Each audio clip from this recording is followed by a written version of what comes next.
Hi, everyone. My name is Elizabeth Jones, Deputy Head of School for Adult Learning, and today I am going to read The Berenstain Bears and the Big Spelling Bee. This book is by Stan and Jan Berenstain with Mike Berenstain.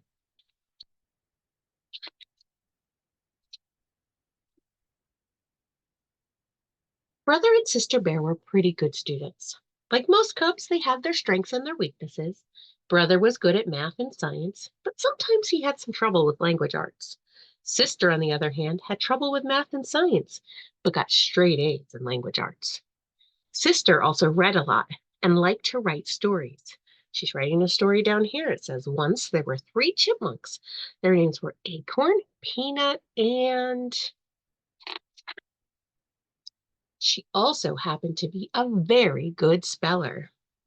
There are two ways to become a good speller. One way is to study lists of words and memorize the way that they're spelled. The other is to be a good reader and let the words seep into your brain.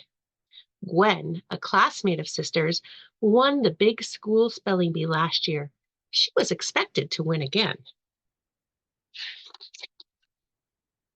But something surprising happened. First, there were the class spelling bees, which led to the big school spelling bee.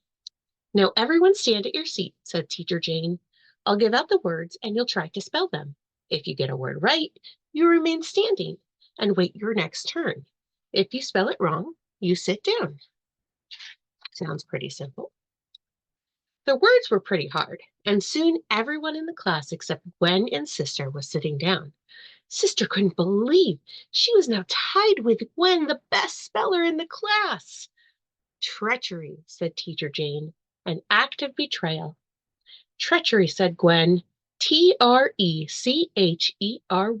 treachery. That is incorrect, said Teacher Jane. Please sit down. Teacher Jane turned to Sister. She was the last one standing. Treachery, said Teacher Jane, an act of betrayal. Treachery, said Sister. Treachery. Treachery. That is correct, said Teacher Jane. You have won the warm-up round of the annual Bear County School Spelling Bee. Sister found herself being congratulated from all sides. I didn't know you were such a good speller, said Teacher Jane. Neither did I, said Sister. You know what this means, says Teacher Jane. It means you will represent our class in the school spelling bee next Tuesday in the auditorium. And after that, next Tuesday, said Sister, but I have an important soccer practice next Tuesday. I'm just junior varsity, but we have to get the varsity ready for the big game. Teacher Jane just smiled. I wouldn't worry about that, she said.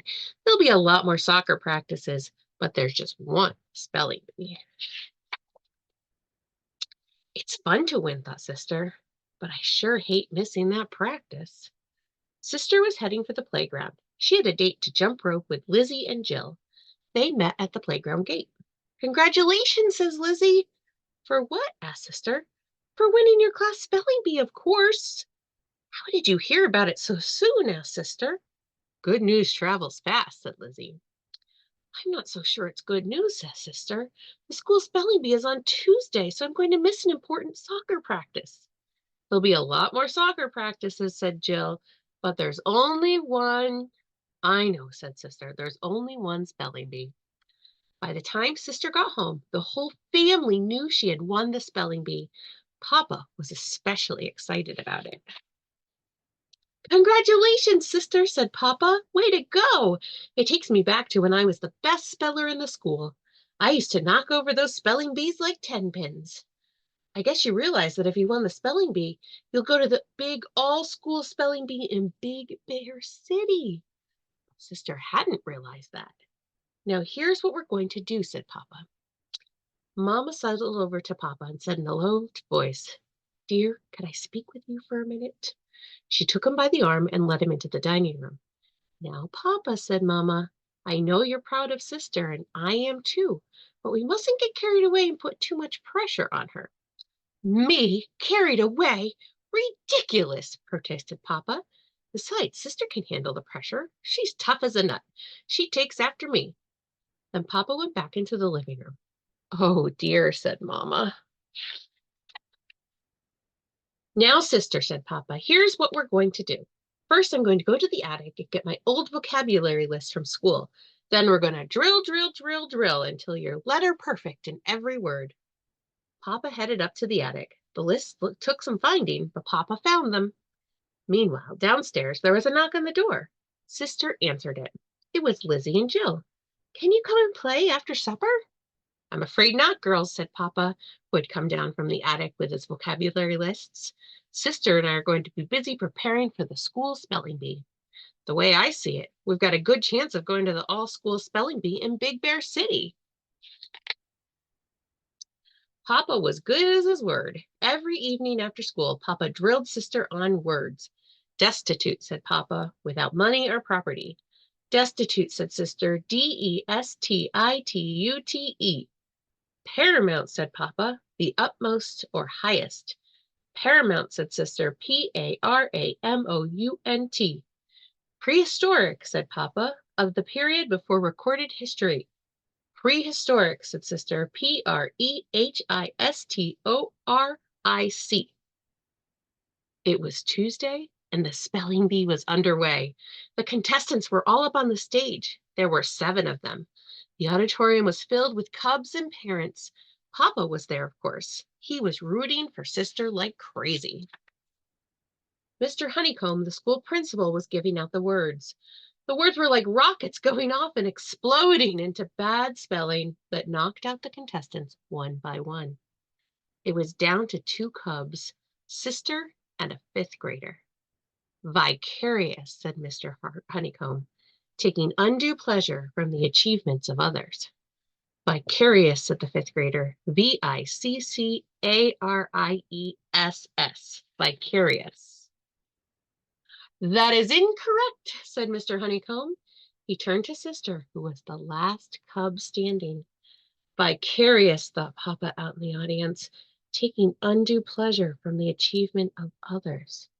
Good grief, that's exactly what I'm doing. Vicarious, said Mr. Honeycomb, taking undue pleasure from the achievements of others. Vicarious, said Sister, Vicarious, vicarious. Correct, cried Mr. Honeycomb, which means that Sister Bear will be going to the all-school spelling bee in Big Bear City. Sister got a standing ovation, except for Papa, who remained seated. How about a little victory snack at the Burger Bear, said Mama as they left the school. Fine, said Papa. Sure thing, said Brother. Sister didn't say anything. She was lost in thought. But Papa, I don't know how to say this, and I don't want to disappoint you, but I don't want to go to the all-school spelling bee in Big Bear City. I just want to go to school, play soccer, and do things with my friends. Disappoint me, said Papa. You could never disappoint me. In fact, I'm very proud of you for having the courage to stand up for yourself. Tell you what, why don't you just take off and go play with your friends? Oh, may I? I love you, Papa. And she was gone. How about me? Asked Brother. Cousin Fred's at the game going over the ball field. Take off, said Papa. Papa turned to Mama. Do you still want to go for a snack? He asked. I don't think so, said Mama. Let's just go home and have a cup of tea. And that's what they did. The end.